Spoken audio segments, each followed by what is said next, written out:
Eu ia começar lendo em Hebreus, que é o nosso alvo hoje, mas ali Deus me fez primeiramente ler algo que está, se você quiser abrir aí, no livro de Isaías, no capítulo 64, e no versículo 6. Isaías 64, versículo 6.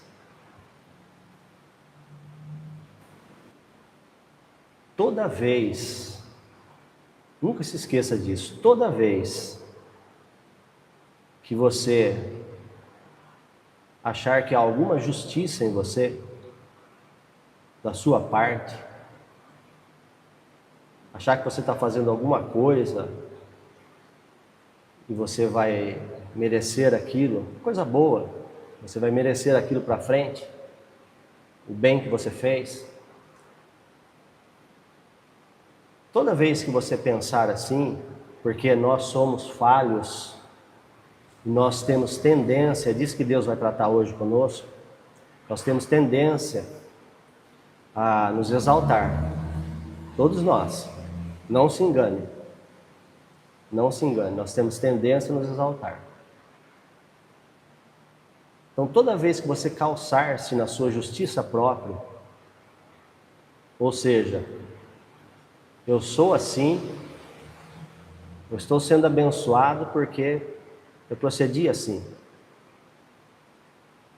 ou as coisas estão dando errado porque eu não procedi assim. Toda vez que isso querer arranhar o seu espírito, você vem aqui em Isaías 64, versículo 6. Isaías disse assim: mas todos nós somos como a coisa imunda, e todas as nossas justiças como o trapo da imundícia. E todos nós murchamos como a folha, e as nossas iniquidades como um vento nos arrebata. A palavra trapo de imundícia aí era um pano, naquela época, né? As mulheres usavam quando estavam no período da menstruação.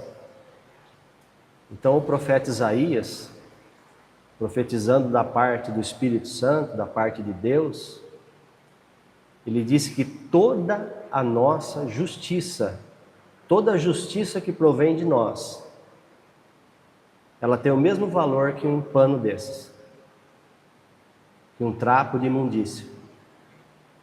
Por isso que nós temos que nos apoiar sempre, 100% das vezes, no Senhor Jesus Cristo. Porque Ele sim morreu por nós, Ele sim cumpriu a lei,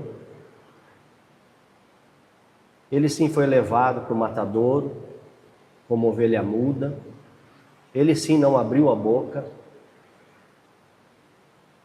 Ele sim nos tornou agora santos, inculpáveis, dignos de nos achegar diante de Deus Pai. Mas toda a justiça é do Senhor Jesus Cristo, não é nossa. Então agora vamos para o nosso texto, que está lá em Hebreus, no capítulo 8.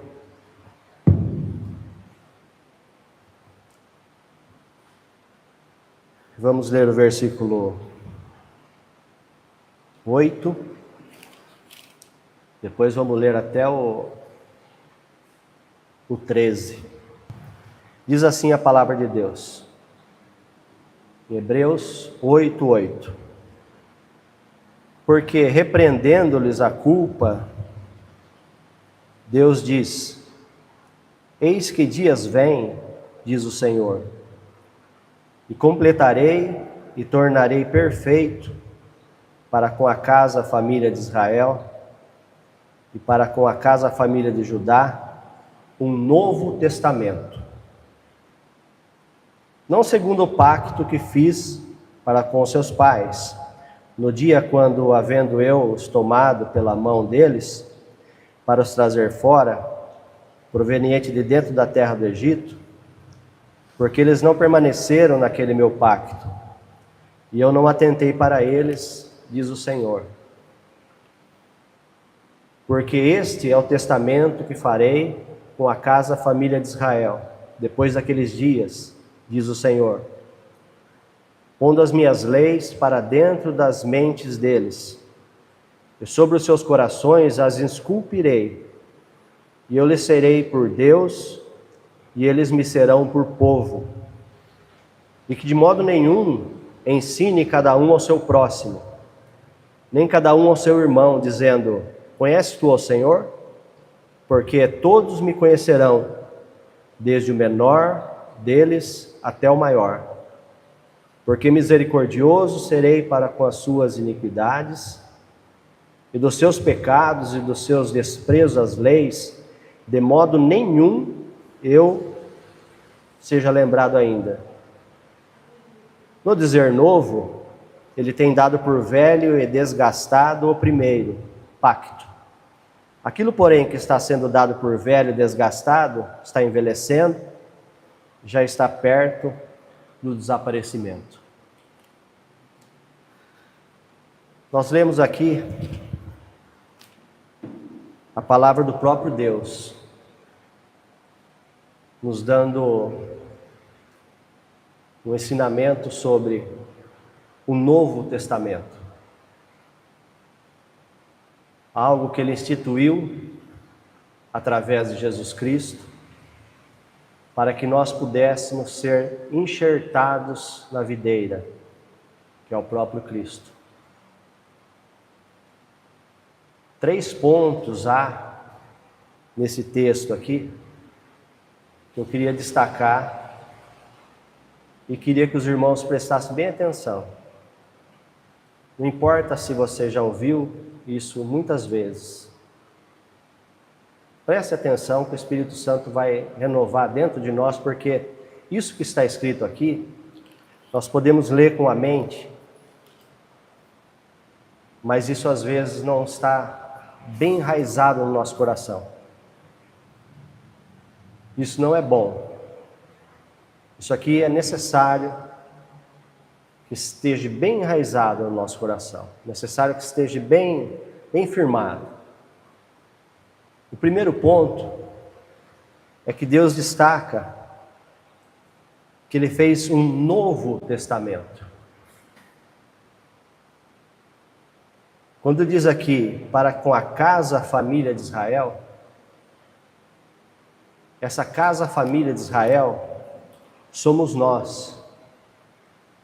Se nós formos lá em Romanos, capítulo 9, e versículo 25, Romanos 9, 25, está escrito assim: como também em Oséias ele diz: chamarei aquele que não era meu povo, de meu povo.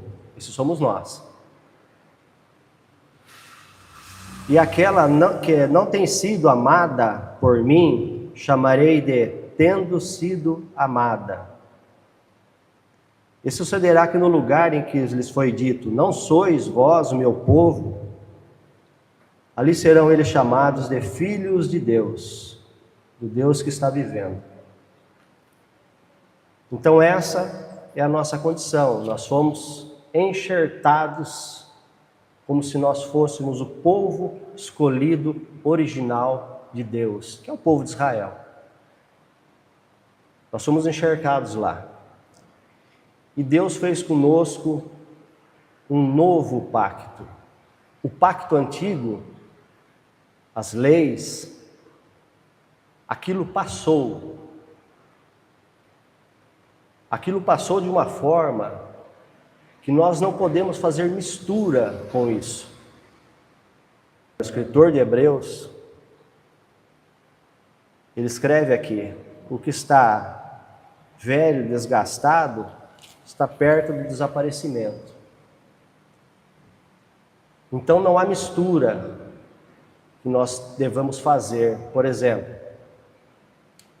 lá atrás tem os 10 mandamentos para serem cumpridos. Se você bobear, você vai fazer uma mistura.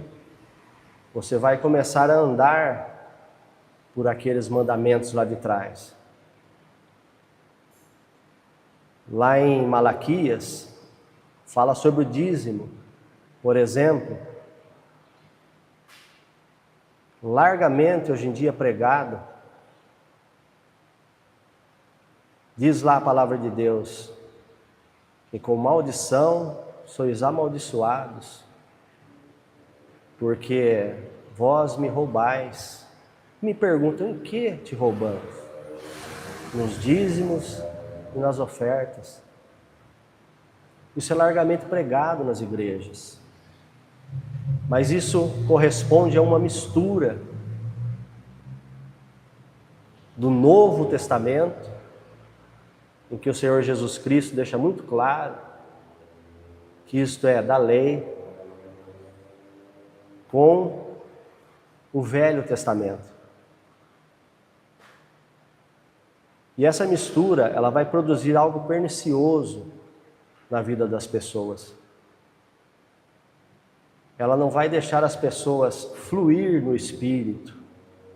Ela não vai deixar as pessoas se transformarem em árvores frondosas, que é o que todos nós temos potencial para se tornar diante de Jesus Cristo. Pelo rio do Senhor que foi cantado aqui, pelo enraizamento na palavra de Deus, que recebe toda a seiva do Espírito, que vai fazer a gente crescer. O que acontece se a pessoa começar com uma mistura do Velho Testamento com o Novo Testamento? Ela vai começar a se podar ou a ser podada.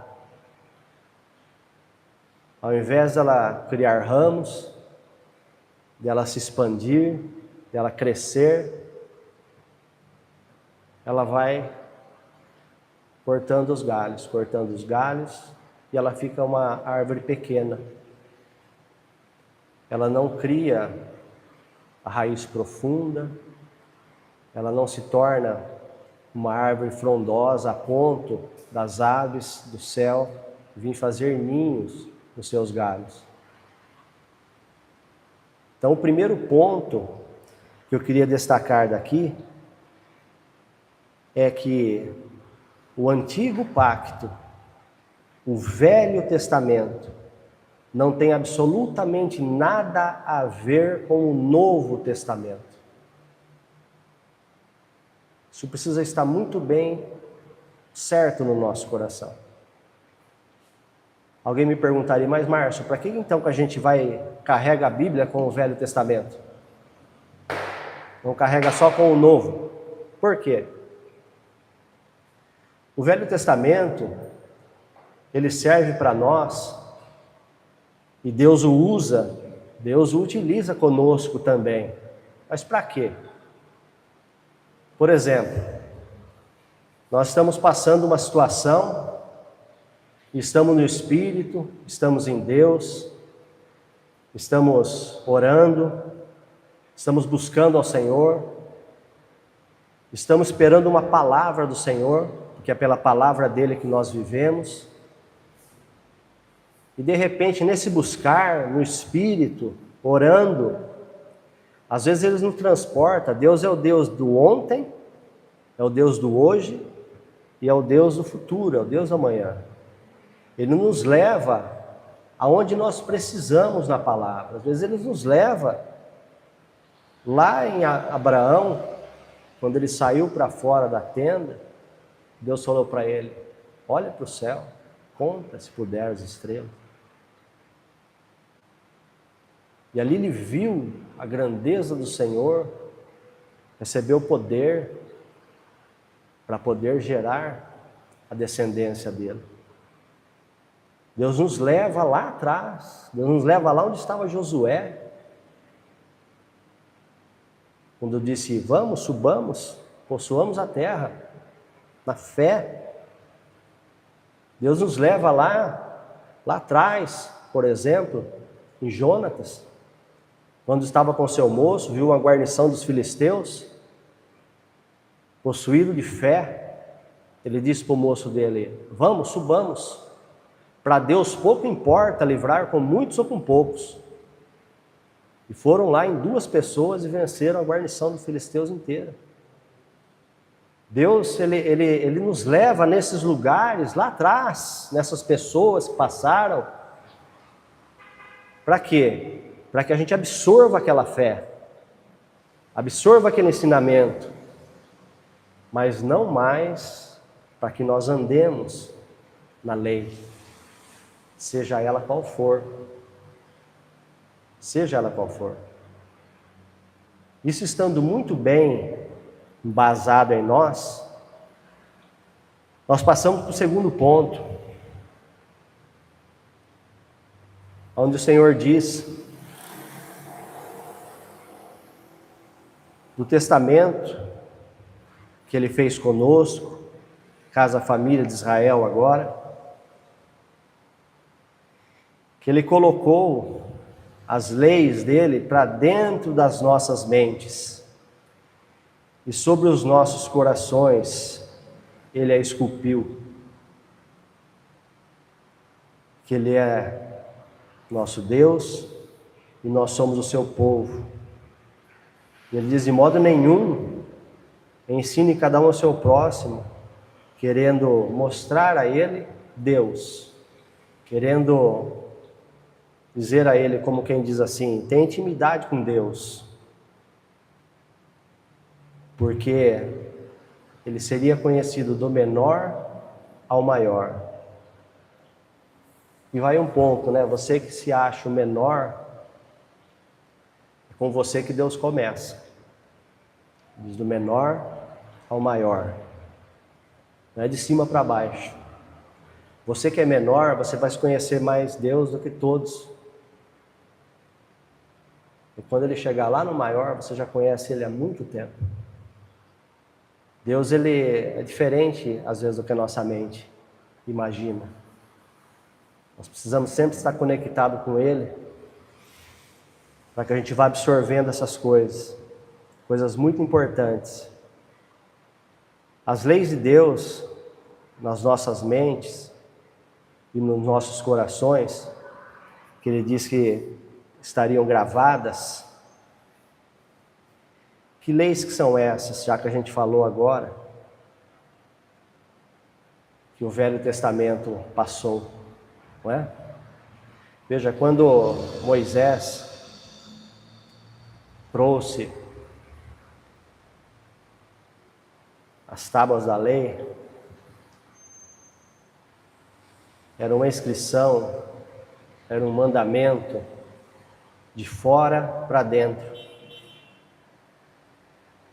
De fora para dentro. Era uma colocação de Deus para as pessoas, e que as pessoas teriam que observar aquilo tudo e praticar 100%. Diz Tiago que se ela errasse num ponto, errou em todos os outros. Mas era uma lei de fora para dentro. Agora, Deus diz aqui, Ele colocou em nossos corações a lei dele. E muito mais, que Ele gravou lá. Só que agora, de dentro para fora. Será que você ainda está buscando Deus fora? Será que você ainda é uma pessoa que vai daqui para ali, que Daqui a pouco vai para lá, daqui a pouco vem para cá.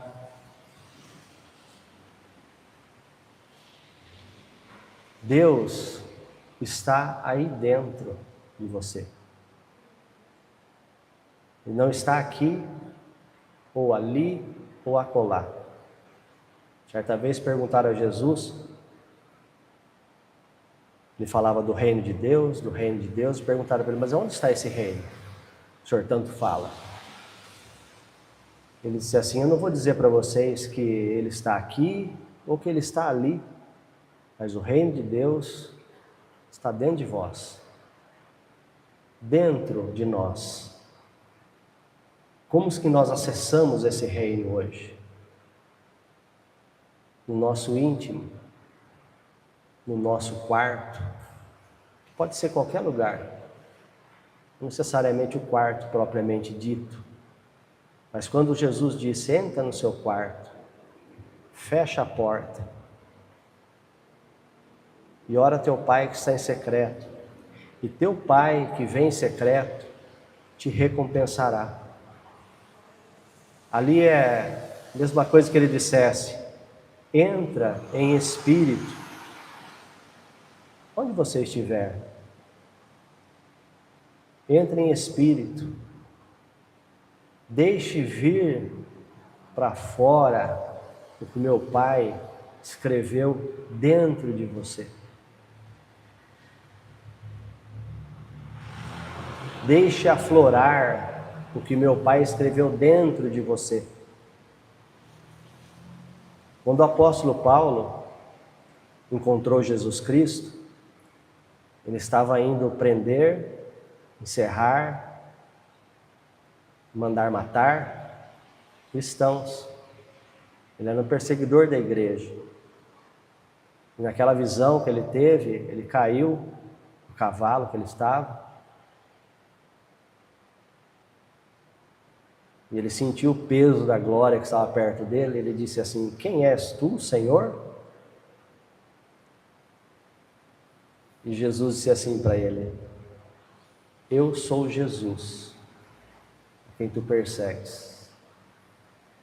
Quando Jesus Cristo disse isso para ele, Jesus Cristo se revelou a Paulo.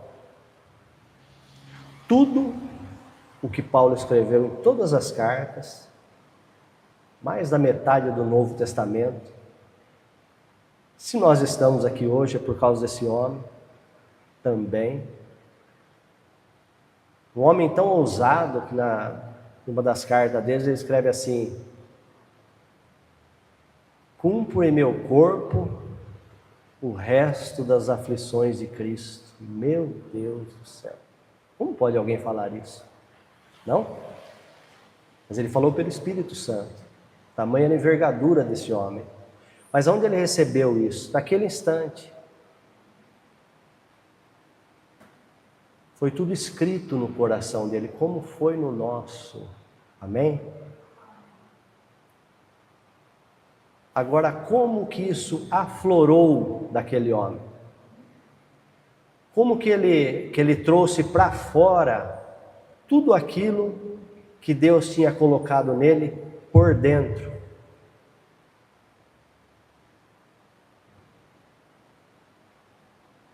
Ele saiu a pregar o evangelho os primeiros anos, depois ele ficou 11 anos, se encontrava mais Paulo.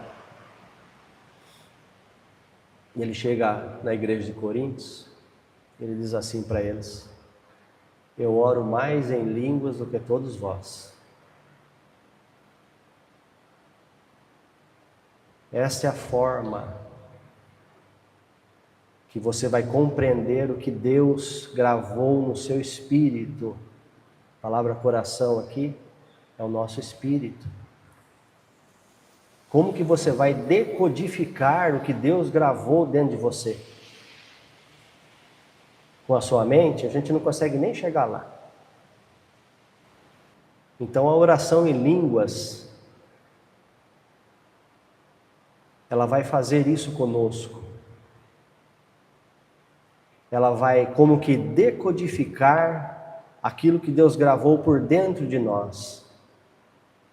A oração em línguas, ela vai fazer você ler a palavra de Deus e entender a Bíblia dentro da Bíblia. Você vai deixar de ser alguém raso. Alguém que lê lá na carta do apóstolo Paulo que é desonroso para a mulher cortar o cabelo. Que é desonroso para o homem orar com a cabeça coberta. E que também é desonroso para a mulher orar com a cabeça descoberta. Então você não vai ser alguém raso que vai pôr um véu na cabeça para entrar dentro de uma igreja. Você não vai ser alguém raso que não vai cortar o cabelo porque é desonroso. Você não vai ser alguém raso que vai tirar o chapéu para orar, porque é desonroso para o homem orar com a cabeça descoberta. Não. Você vai entender ali pelo Espírito que ali Deus tratava com o casamento do homem e da mulher. Uma autoridade imposta sobre o homem no casamento. E que é desonroso para o homem orar, profetizar, tendo a cabeça coberta pela mulher. E que é desonroso para a mulher orar sem ter a cabeça coberta pelo homem. Esse ensinamento ele é muito profundo. Um dia, não ia falar nem disso hoje, mas enfim. Já nós podemos esmiuçar aquela carta lá, que é muito importante esse texto. Mas ali está descrito, certamente, uma felicidade para um casal, que sair fora daquilo ali não vai funcionar. Muitas pessoas pregam aquilo errado. E pelo pouco aqui que eu estou falando do texto, alguém logo, principalmente nos dias de hoje, já pensa, mas a mulher tem que ser submissa a tudo? Obviamente que não. Obviamente que não. Conversei com uma senhora um tempo atrás, porque se alguém prega que ela tem que ser submissa a tudo, ela tem que ser submissa a tudo. E essa senhora me contava que o marido não aceitava que ela era cristã, uma velhinha já. E que ele pegou ela e levou em um lugar, em um templo. E nesse templo todas as pessoas ficavam enfileiradas e o Deus daquelas pessoas passava e todas as pessoas tinham que se ajoelhar. E ela já era uma adoradora de Cristo. E aí? Ninguém precisou falar para ela.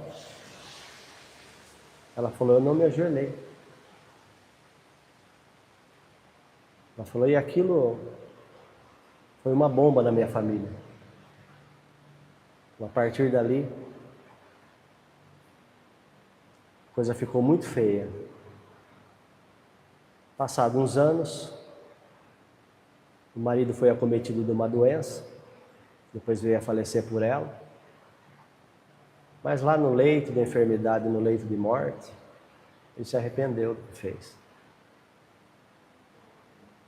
E ele veio a ser salvo por ela,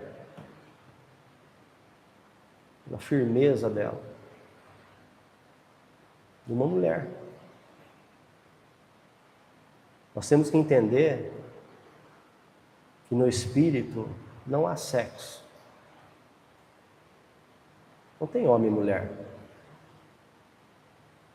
No céu todos seremos como os anjos, diz a palavra. Então aqui, no nosso plano, homem e mulher, os casais. Mas no céu não. Se você não entender assim a palavra de Deus, pela oração em línguas, que vai te revelando o que a Escritura diz de fato,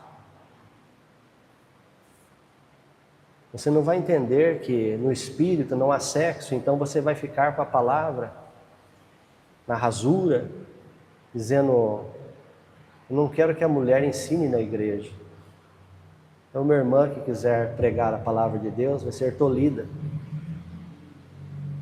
E às vezes ela é que está com o Espírito de Deus na boca. Então a palavra não pode ser rasa. E se você quiser a profundidade da palavra, que está disponível a você, então nós temos que orar em línguas. O máximo do tempo que nós pudermos orar. Em Efésios 6, a armadura começa ali.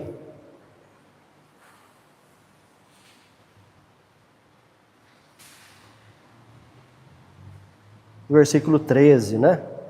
Mas nós não vamos ler tudo. Ali ele fala da armadura de Deus, para a gente cingir os lombos com a verdade, calçar os pés à preparação do Evangelho, papapá, papapá. No versículo 18 é o que nos interessa. Depois que você colocou toda a armadura do Espírito, a armadura de Deus, que Ele nos empresta, Ele nos dá. Aí vem o 18, através de toda oração e súplica, orando em todo o tempo no Espírito.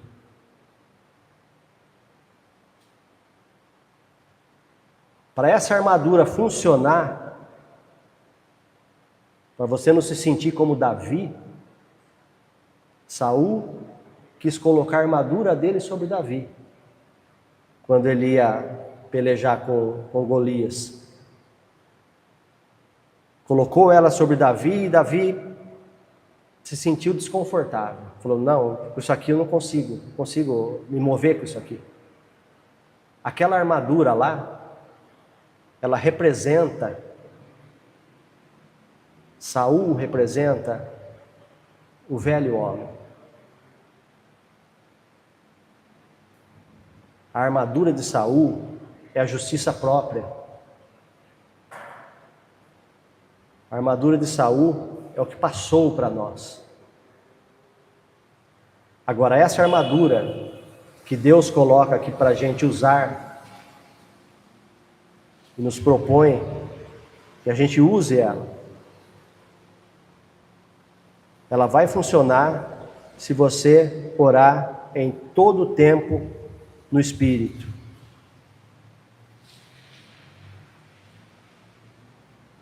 Então esse é o segundo ponto do pacto que Deus fez aqui. Nós entendermos como que a gente decodifica o que Ele disse aqui, que Ele colocou em nosso coração, que Ele gravou lá. Como que a gente vai entender? Se a lei passou, que lei é essa que está sobre o meu coração agora? É a lei que Tiago fala na carta dele. A lei perfeita da liberdade. Porque o que antes era de fora para dentro como uma imposição, e que homem nenhum conseguiu cumprir, a não ser Jesus Cristo, o homem. Agora é de dentro para fora, está totalmente no nosso alcance de cumprir. Não mais como leis, escritas na pedra, mas no nosso coração. Para isso, precisamos orar em línguas, para que a gente deixe o Espírito Santo fomentar essas coisas em nós. Por que diz aqui? Não vai precisar de ninguém que ensine. Alguém me perguntaria: mas o que você está fazendo aí na frente? Você não está ensinando alguma coisa para a gente?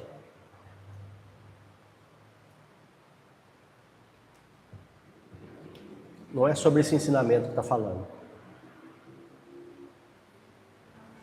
Todos nós, quando a gente aceitou Jesus, que a gente entregou a vida para o Senhor Jesus, nós nos batizamos nas águas,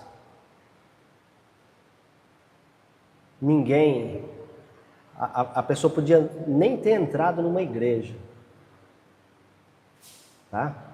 Quando ela aceitou Jesus Cristo, que ela recebeu a Jesus, se ela recebeu mesmo, tá? Se ela aceitou a Jesus, a Bíblia diz que ela teve um encontro com o Senhor. Eis que estou à porta e bato. Se alguém abrir a porta do coração, né? Eu entrarei, cearei com ele e ele comigo. Então, se você perguntar para essa pessoa quem é Jesus Cristo, ela vai falar para você: eu aceitei ele como meu Senhor e Salvador. Naquele instante ele já gravou no coração daquela pessoa tudo aquilo que nós estamos falando aqui. Então é desse ensinamento que Deus fala. Não vai precisar que ninguém fale para essa pessoa. Vou chegar para a pessoa e falar assim para ela: olha, esse é o meu Deus, e o seu, como é que é? Não. Todos nós aceitamos, quando aceitamos a Jesus, sabemos e conhecemos a Deus. Na intimidade, a palavra conhecer aqui, ela é como se fosse marido e mulher na intimidade. É esse conhecimento. A Bíblia, de vez em quando, está escrito assim: e conheceu a fulana, né? A esposa se casou e conheceu é disso que a Bíblia fala, dessa intimidade, desse relacionamento que ele se dá quando a gente aceita Jesus. Depois, obviamente, Deus usa a todos nós. Quer você queira, quer você não queira, você vai ensinar alguém. Você vai conversar com alguém sobre Cristo. Você vai conversar com alguém, o Espírito Santo vai colocar pessoas na sua frente para que você fale para ela da palavra. A pessoa está com uma dúvida. Como é isso, como é aquilo? Eu não entendo isso aqui. Primeira coisa que você vai fazer, você vai levar essa pessoa aos pés do Espírito Santo. Você vai ensinar ela a decodificar essas coisas que ela não está entendendo. Que jeito? Orando em línguas. Você apresenta o Espírito para ela, porque é Ele que vai ensiná-la. Mas a gente vai dar vamos dizer assim, um socorro ali na hora. Tá?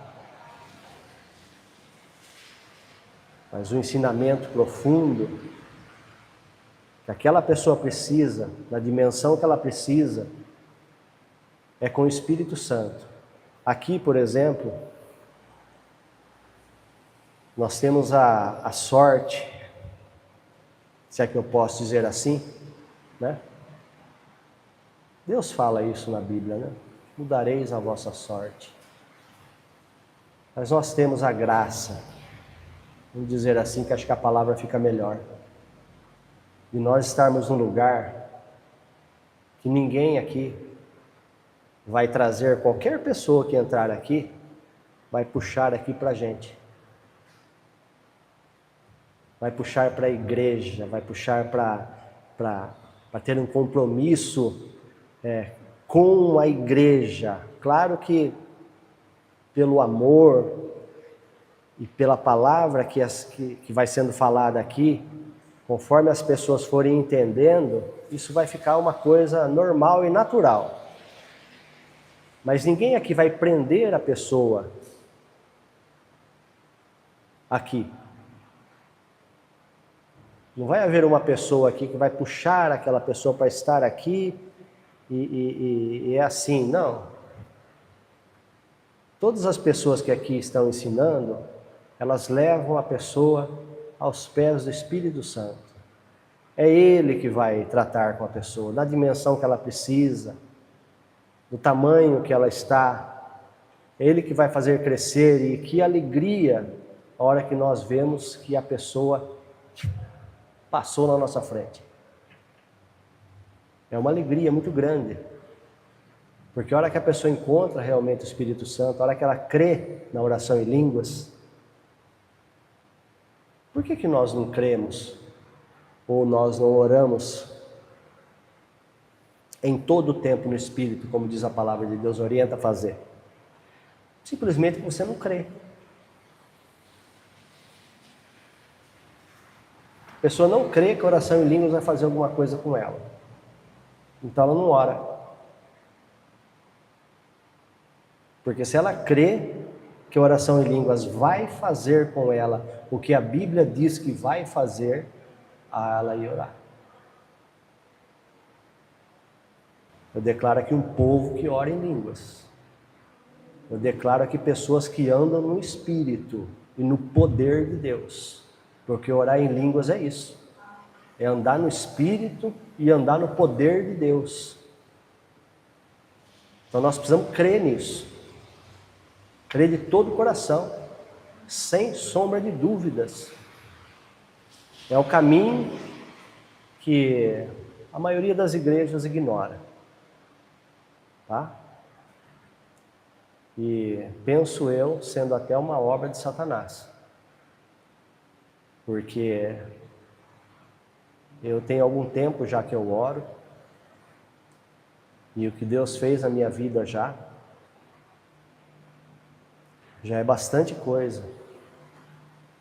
E a hora que eu estou orando, Ele me leva a ver quão pouco foi e quanto vai aumentar. Amém? O terceiro e mais importante ponto do texto que nós lemos. Versículo 12 aí. Porque misericordioso serei para com as suas iniquidades, e dos seus pecados e dos seus desprezos às leis, de modo nenhum seja lembrado ainda. Isso é uma coisa de extrema importância. Jesus, Ele falou assim: se tiverdes fé e não duvidardes no seu coração, direis a esse monte: passa daqui para colar. Acho que tem umas versões que falam assim: direis à amoreira: levanta daqui, plante-se no mar.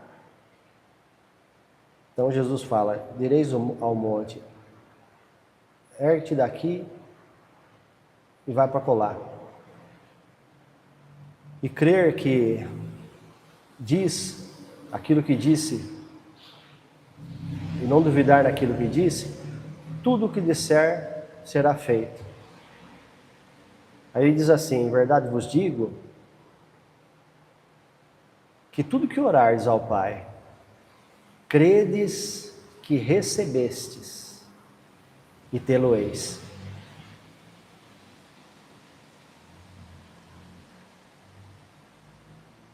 Você ter alguma coisa da parte de Deus passa, na última instância, por você receber. E é essa instância que a gente tropeça mais.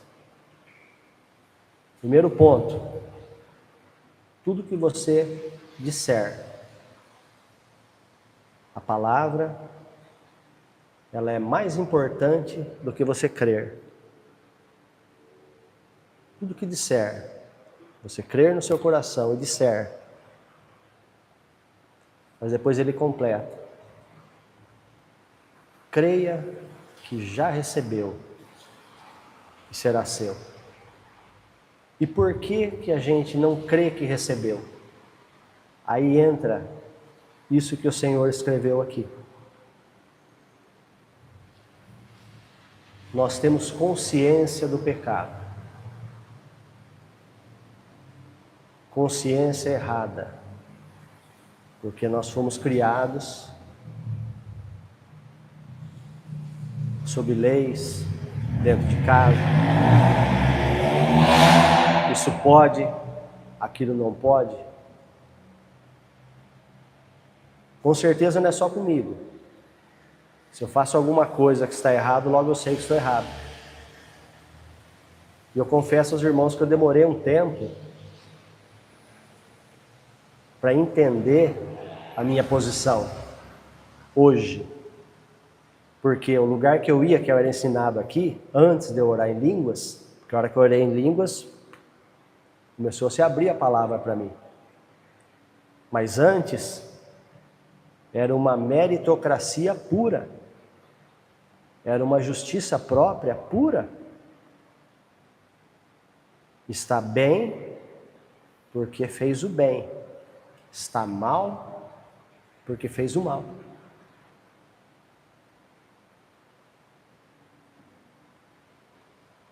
E não é assim mais conosco.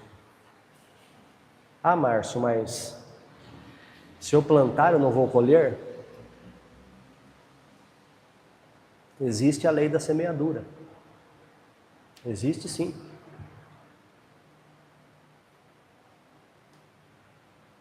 O que Deus está dizendo aqui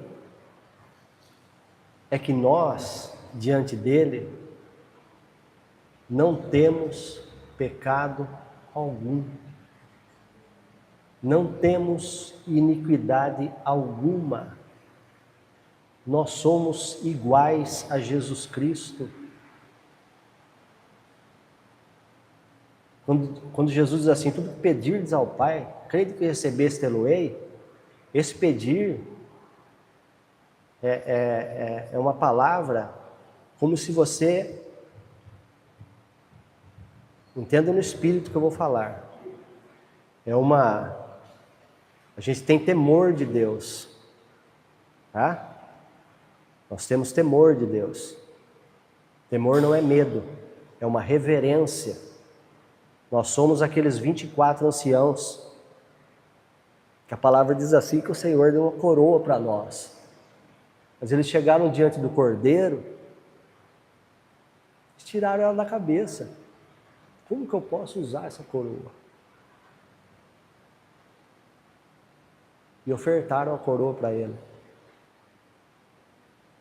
Então, entenda que eu vou falar no Espírito, mas é como se nós exigíssemos aquilo que por nós é de direito.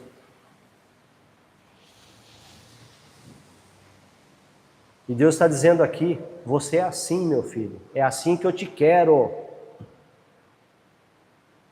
É assim que eu te criei, é assim que eu te formei. É para isso que o meu filho Jesus foi imolado na cruz, para que você tivesse esse direito. Satanás está debaixo dos seus pés. Você não é mais alguém para andar por aí pobre. Você não é mais alguém para andar por aí com falta físico, mental, seja que área for. A palavra de Deus diz que Deus ungiu a Jesus com óleo de alegria. Isso está sobre nós.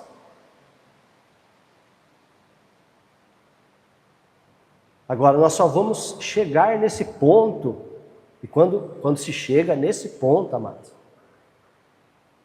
Jesus falou assim, crede que recebeste, tê-lo-ei. Nunca vai falhar. Jamais isso vai falhar. Jamais. Só que a gente tropeça nesse ponto. Eu também tropeço. Algumas vezes. A gente não crê que isto é possível. Mas como que eu vou fazer então para crer? Como que eu vou fazer para chegar nesse ponto? Orando em todo o tempo no Espírito Santo. A nossa fé vai sendo edificada. O Espírito Santo vai orando por nós. Quando nós deixamos o Espírito Santo orar por nós, veja, o Espírito Santo é Deus, é uma das 3 pessoas da triunidade divina. Ok? O Espírito Santo é Deus. Então, você empresta a instrumentália do seu corpo para Ele. A abóboda, aquela curvatura de ginásio de esporte, se chama abóboda, dá o som. A abóboda da tua boca, as cordas vocais, elas formam as palavras que nasceu lá no interior, lá onde Deus fala com você. Aquelas palavras que você não entende. Então você abre a tua boca, salastorou, lamasturiandorobo, xericalavanai, e vai falando aquilo. O Espírito Santo, que é Deus, está intercedendo por você, a Deus Pai. Deu para você entender o que é oração em línguas? Deus, prestando a sua boca, orando a Deus Pai, e Deus Pai vai responder ao Espírito Santo. Então, a partir de hoje, a hora que você acordar, já acorde orando em línguas. Antes do seu pé encostar no chão, não perca o seu tempo. Não perca o seu tempo. Já abre a sua boca e já vai orando em línguas. Deixa o Espírito Santo, ele vai intercedendo pelas nossas fraquezas. O que é o pecado, senão a consciência de um erro? Como se perde? Alguém me perguntou, mas como que eu deixo de fazer isso? Como é que eu deixo de pecar? Eu não consigo parar de pecar nessa área. Eu sempre era ensinado assim, antes de orar em línguas, olha, ora bastante a Deus, Deus vai te dar força.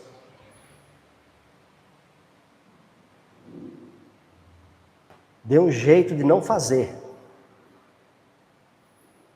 porque o seu pecado faz separação entre Deus e você e Deus. Isso está escrito lá em Isaías, porque é Velho Testamento. Então não vamos fazer a mistura, ok? E essa pessoa me perguntou, como que eu faço para parar de pecar?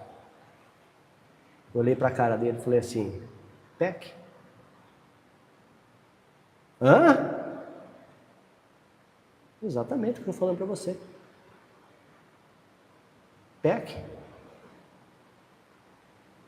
Mas não pare de orar em línguas. Vai orando. E não tenha mais a consciência do pecado. Porque quando você perde a consciência do pecado, o pecado deixa de existir. Aquela força que vinha e que mantinha aquele pecado em pé, ela some. Você volta à condição de Adão, lá no jardim. Ele e Eva, os dois nus. Legal. Quando ele tomou a consciência do pecado, eles foram logo colocar umas folhas para tapar a intimidade deles. Antes eles não tinham consciência do pecado. Depois passaram a ter. Então como que você para de pecar? Pecando. Mas não pare de orar em línguas, porque o Espírito Santo vai intercedendo, ele vai nos assistindo na nossa fraqueza. Semana que vem a gente vai ler isso aí. Ele vai assistindo a gente nas nossas fraquezas. Ele vai limpando a gente por dentro. E você vai se espantar. Vai chegar em mim e falar assim, cara, não faço mais aquilo. Por quê? Porque de dentro para fora aquilo saiu. Não foi de fora para dentro, não foi com uma tábua de pedra. Eu tenho tanta dó. Eu tenho uma dó dos cristãos. Viu? Muita. Eles são atingidos pelo Espírito Santo, numa pregação, num irmãozinho, falando com eles, no rádio, no YouTube, qualquer lugar. O Espírito Santo usa de tudo. E ele é salvo pela graça. Pela graça sois salvos por meio da fé. Isso não vem de vós. É dom de Deus, não vem das obras, para que ninguém se glorie diante de Deus, dizendo, eu estou aqui porque eu mereci.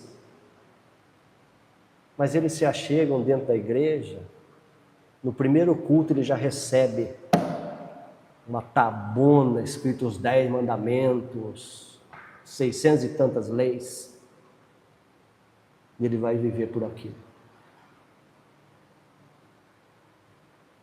Ele é salvo pela graça e vive pela lei. Eu sei do que eu estou falando. As pessoas falam que pregam a graça, elas pregam a lei.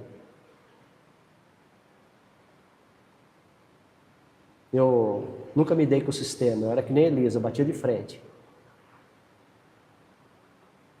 2 décadas. 2 décadas. E no ensinamento semanal, de domingo, 90%, eu arrisco a dizer 95%, Velho Testamento.